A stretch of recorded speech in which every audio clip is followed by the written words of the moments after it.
यह कहानी राजस्थान के थार रेगिस्तान की है, जहां रात का अंधेरा बहुत घना होता है।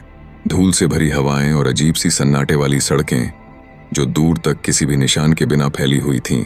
यहाँ की एक कहानी सदियों से लोगों के दिलों में डर पैदा करती आई है। खूनी बस की कहानी। कहते हैं कि यह कहानी 1980 के दशक की है। एक सरकारी बस जो जयपुर से जोधपुर की ओर जा रही थी, रास्ते में एक भयानक दुर्घटना का शिकार हो गई थी। उस रात रेगिस्तान के बीचों बीच तेज आंधी चल रही थी। बस में करीब 40 यात्री सवार थे, जिनमें महिलाएं, बच्चे और कुछ बूढ़े लोग भी शामिल थे। ड्राइवर को जल्द से जल्द गंतव्य तक पहुंचने की जल्दी थी, लेकिन मौसम इतना खराब था कि सड़कों पर कुछ दिखाई नहीं दे रहा था। बस का सफर सही जा रहा था, जब तक कि बस अचानक से नियंत्रण खो बैठी। ड्राइवर ने पूरी कोशिश की, लेकिन बस ने जैसे उसकी बात मानने से इनकार कर दिया। देखते ही देखते बस एक गहरी खाई में गिर गई। यात्रियों की चीखें चारों ओर गूंजने लगीं और कुछ ही मिनटों में खामोशी छा गई। उस रात की वह घटना स्थानीय लोगों के लिए एक रहस्य बन गई, क्योंकि किसी को भी न तो बस का मलबा मिला और न ही यात्रियों का कोई निशान गए।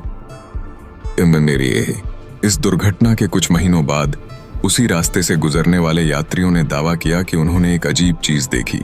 कई लोगों का कहना था कि उन्होंने एक सरकारी बस को उसी स्थान पर देखा था जहां बस दुर्घटना हुई थी। बस की हेडलाइट्स जल रही थीं और वह धीरे धीरे सड़क पर चल रही थी, जैसे कोई उसे चला रहा हो। लेकिन जब यात्री बस के करीब पहुंचे तो उन्होंने देखा कि बस के अंदर कोई ड्राइवर नहीं था, फिर भी वह अपने आप चल रही थी। लोगों का कहना था कि अगर कोई उस बस को देखकर उसमें सवार होने की कोशिश करता तो वह बस के अंदर पहुंचते ही गायब हो जाता। इस घटना के बाद से स्थानीय लोगों ने उस बस को खूनी बस कहना शुरू कर दिया।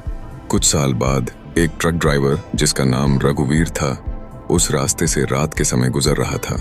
उसने एक सरकारी बस को सड़क के किनारे खड़ा देखा। उसे लगा कि शायद बस खराब हो गई होगी, इसलिए उसने अपना ट्रक रोक दिया और बस के पास जाकर देखा। बस की हेडलाइट्स जल रही थीं और बस अंदर से बिल्कुल नई दिख रही थी।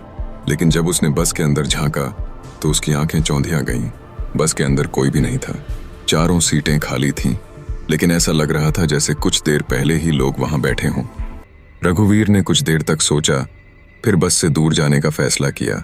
लेकिन जैसे ही वह मुड़ा, उसे लगा कि किसी ने उसका नाम पुकारा। उसने पीछे मुड़कर देखा, लेकिन वहां कोई नहीं था। अचानक बस के अंदर से एक भयानक चीख सुनाई दी, जो उसकी रीढ़ की हड्डी तक को कंपा गई। वह बिना देरी किए अपने ट्रक की ओर भागा और वहां से तुरंत निकल गया। रघुवीर के अनुभव के बाद इस खौफनाक बस की कहानियां और भी फैलने लगीं। कई लोग अब उस रास्ते से रात में सफर करने से डरने लगे थे। स्थानीय प्रशासन ने भी इस मामले की जांच शुरू की, लेकिन कुछ खास नहीं पाया गया। धीरे धीरे यह रहस्य और गहरा होता गया।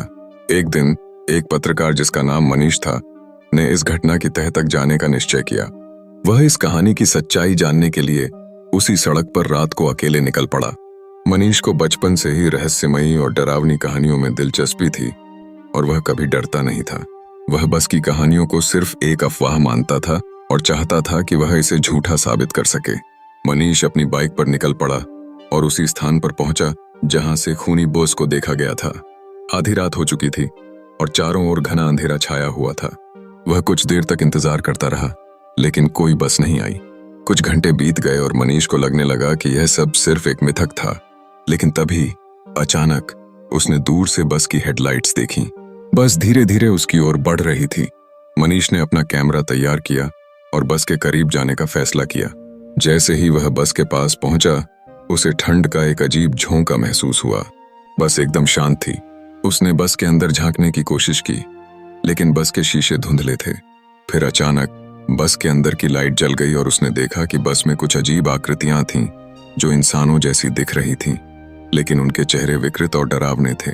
मनीष के हाथ पांव ठंडे पड़ गए। उसने महसूस किया कि ये वही यात्री थे जो उस दुर्घटना में मारे गए थे। इससे पहले कि मनीष कुछ समझ पाता, बस का दरवाजा अपने आप खुल गया। बस के अंदर से एक विकृत आवाज आई, आओ हमारे साथ।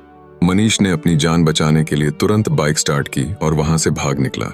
उसने बाद में अपने अनुभव को एक अखबार में छापा, लेकिन कोई भी उसकी बात पर यकीन नहीं कर सका। वह दिन मनीष की जिंदगी का सबसे डरावना दिन था और उसके बाद वह कभी उस रास्ते पर नहीं गया। खूनी बस की कहानियां अब भी जीवित हैं। लोग अब भी कहते हैं कि अगर आप उस रास्ते से रात को गुजरते हैं तो आपको वह बस जरूर दिखाई देगी, लेकिन अगर आप उसे देखकर रुक गए तो आप कभी वापस नहीं लौट पाएंगे। इस कहानी के बाद से स्थानीय लोग उस रास्ते से रात में सफर करने से बचते हैं। वह बस अब भी वहां चलती है, यात्रियों के भूतों के साथ, जो हमेशा नए लोगों की तलाश में रहती है। अगर आप कभी उस रास्ते से गुजरें और आपको कोई सरकारी बस दिखे तो उसे अनदेखा कर दें, क्योंकि वह खूनी बस हो सकती है।